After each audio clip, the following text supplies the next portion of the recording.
שלום ילדים, אנחנו בשיעור מולדת. תכינו בבקשה את חוברת לחיות יחד בישראל ותפתחו את החוברת בעמוד 21. הנושא שלנו היום לחיות יחד בכיתה. בואו נראה, יש לנו כאן איור עם בלוני דיבור. בואו נראה על מה הילדים מדברים. אנחנו רואים שהם נמצאים בתוך כיתה. היי, חנה בננה, את לא רואה ממטר, משקפופרית. היי, תורן, מה מזג האוויר שם למעלה? אתה לא תשתתף, אתה רץ כמו צב. שימו לב, אנחנו רואים כאן כיתה שנמצאים בה ילדים, אנחנו רואים את בלוני הדיבור, כשהדיבור של הילדים הוא דיבור מאוד מאוד פוגע ומעליב, אינו מכבד. אפשר לראות את הצד השני שמקבל את התגובות, כועס, אנחנו רואים פה את הילדה כועסת, את הילדה מופתעת, נעלבת. גם כאן אפשר לראות את הילד עומד בצד, לא יודע מה להגיד, מה לומר, וגם את הילד שמקבל תגובה שהוא רץ כמו צב. הוא לא מבין למה הוא לא יכול להשתתף, למרות שהוא רץ איתי. ושימו לב על הצד האחר, הצד שאומר את התגובות הלא נעימות, הילד צוחק, עוד ילד צוחק. זאת אומרת, הילדים שפוגעים ומעליבים, הם ילדים שעושים זאת בצחוק ובלגלוג. והצד שמקבל את התגובות הוא הצד שנפגע, כי מאוד לא נעים לו לקבל יחס כזה. מה עלינו לעשות? שאלה 15. בחרו מהאיור את בלון הדיבור שכתוב בו הדבר הכי מעליב לדעתכם. ילדים, זה לדעתכם.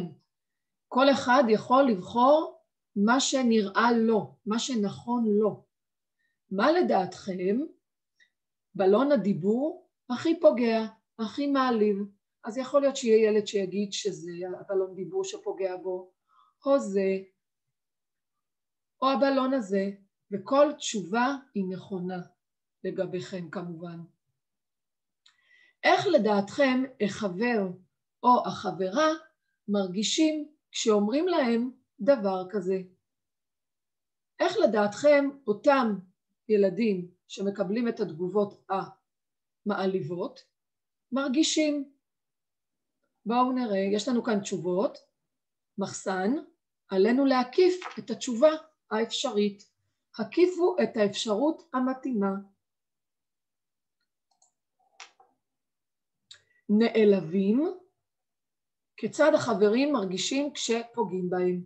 האם הם נעלבים, כועסים, עליזים, שמחים שפונים אליהם, מרחמים על עצמם, מאוכזבים, מרגישים חשובים? אפשר להקיף כמה אפשרויות. לאחר שאתם מסיימים את העמוד הזה, אתם ניגשים לעמוד 22.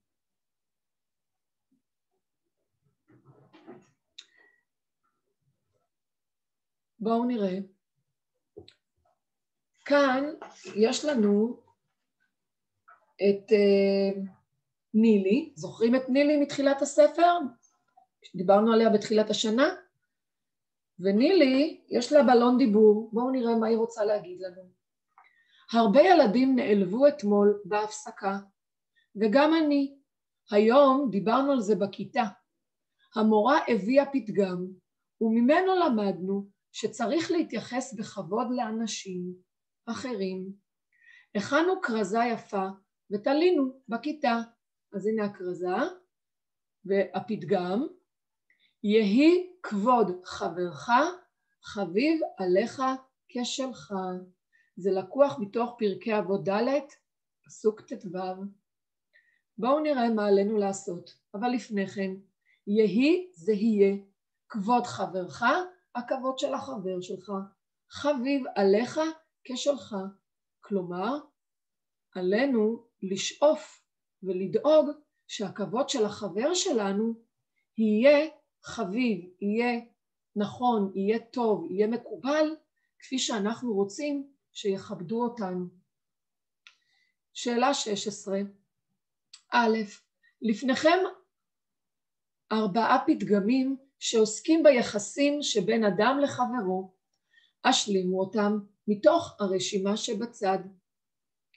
יש לנו כאן משפטים, עלינו להשלים מילים, מתוך המחסן מילים בצד שמאל. בואו נקרא את מחסן המילים. כבוד, לרעך, תלבין, כלומר תבייש, ששנוא. ואהבת כמוך. מה עליך אל תעשה לחברך, על פני חברך ברבים, יהי חברך חביב עליך כשלך.